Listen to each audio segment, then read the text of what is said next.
You'll hear it everywhere in Japan. Don't trouble others. It sounds harmless, polite, even wise.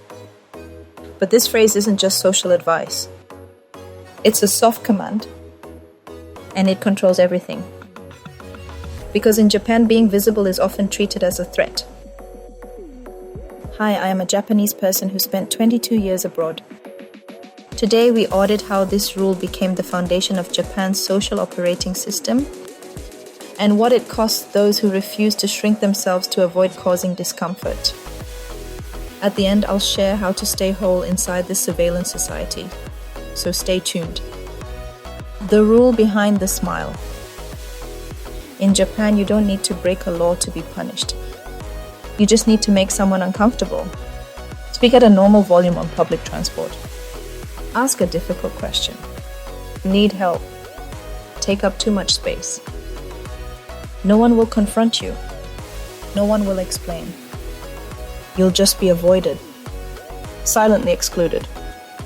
The system doesn't need to say no. It just makes you feel like you don't belong.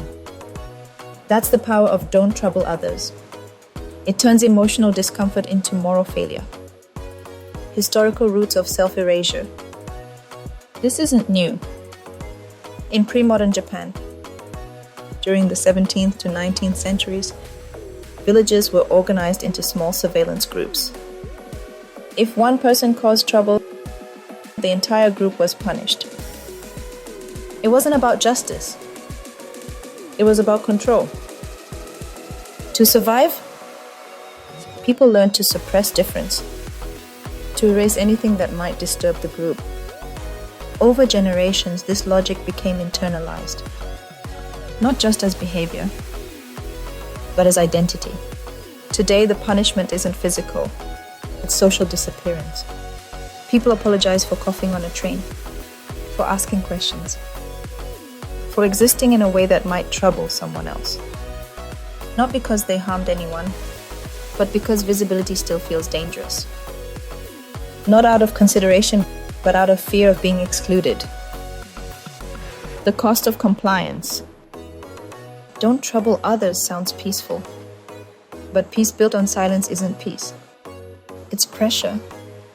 This rule trains you to shrink, to monitor yourself constantly.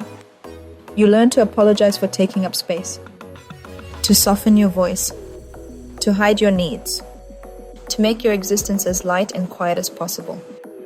And if you don't comply, you're labeled selfish, difficult, inconsiderate.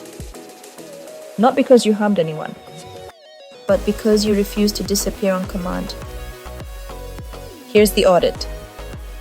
In Japan, being difficult often just means you're still visible, still present, still intact. And sometimes that's the only honest way to live. You don't have to fight the system. You just have to stop letting it define your worth. Don't trouble others is not a moral truth. It's a control mechanism. A quiet rule that teaches you to disappear before anyone asks you to. Once you see how it works, you can choose your response with clarity.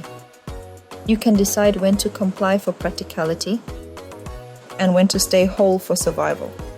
Staying visible isn't rebellion. It's self-maintenance. It's the simple act of refusing to vanish on command. Thank you for watching.